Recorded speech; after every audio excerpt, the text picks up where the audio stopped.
Well, I wonder where you find true rest. Not the kind of rest where you feel so exhausted after a long day that you sit down on the couch and scroll through social media or flick through all the television channels for hours on end and end up feeling even more drained.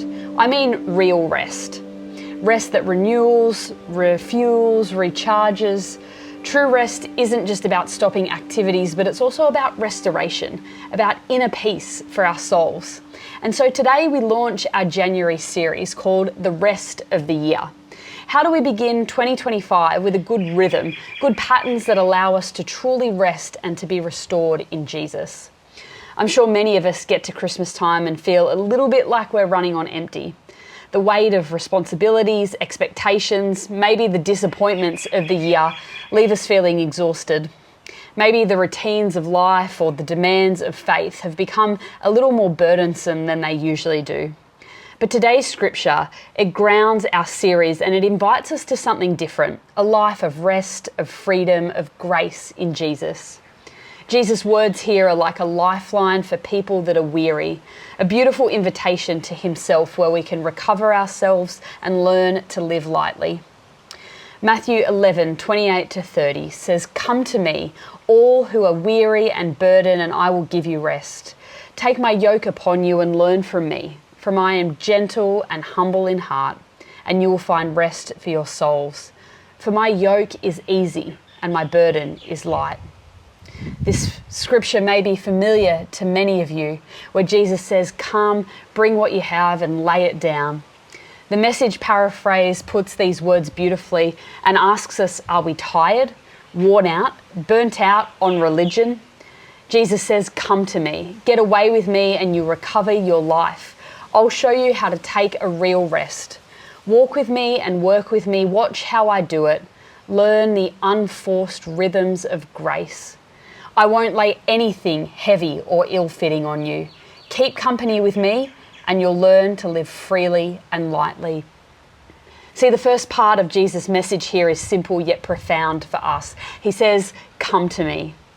He doesn't say fix yourself and then come. He doesn't say earn your way to me. He calls us just as we are, tired, worn out, burnt out. Jesus' invitation is deeply personal to each one of us.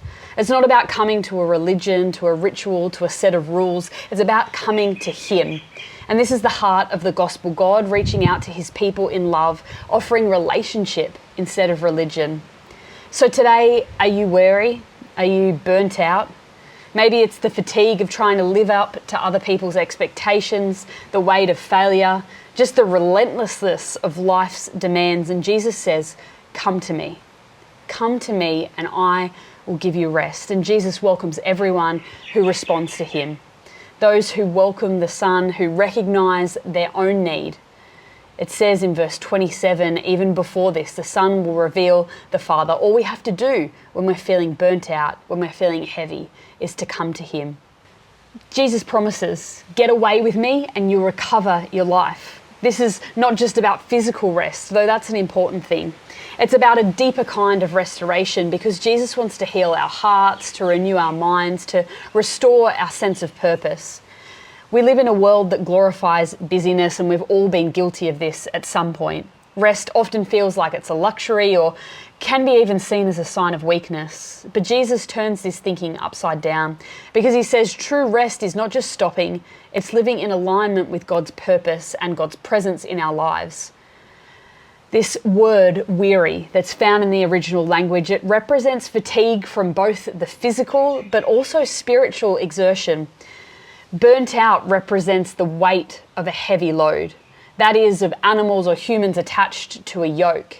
Animals pull heavy loads and humans who put a yoke across their shoulders to distribute and evenly bear the weight of the load. So this contrast with my yoke is this wooden beam put across the shoulders of an individual, and Jesus invites us to take his yoke upon us instead. It's not that it doesn't exist, but he shows us how to carry it. And I wonder what areas of your life feel broken or depleted. Today, Jesus is inviting you to bring them to him.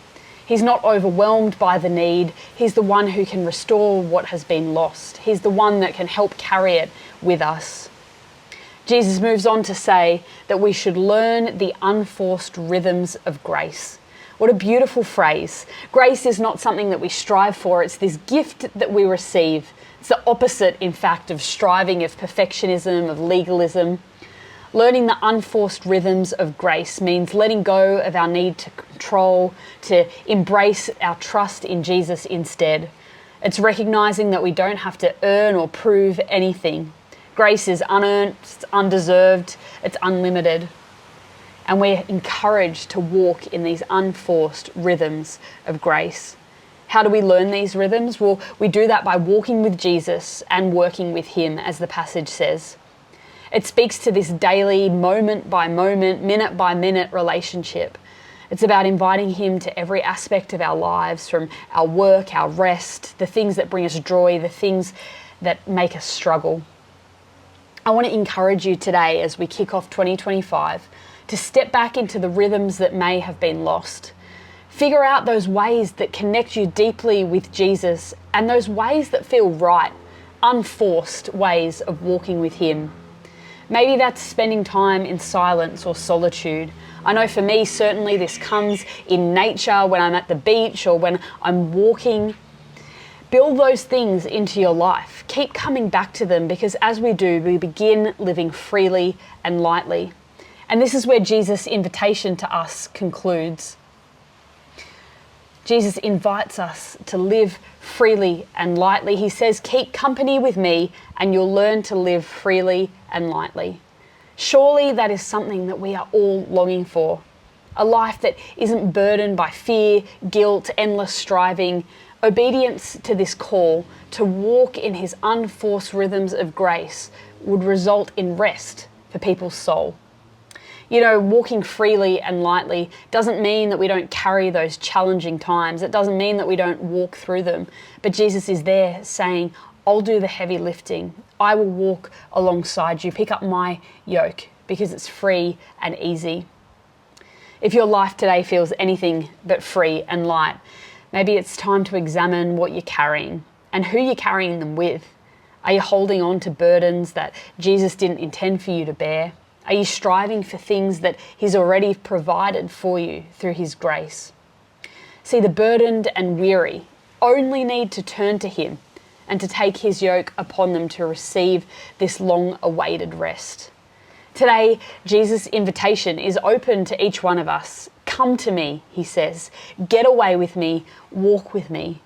It's our invitation at the beginning of 2025 to trade our exhaustion for his rest, our striving for his grace, our burdens for his lightness.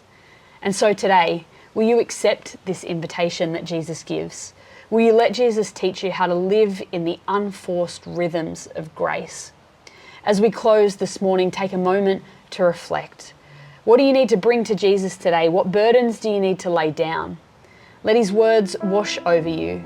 I won't lay anything heavy or ill-fitting on you. Keep company with me and you'll learn to live freely and lightly.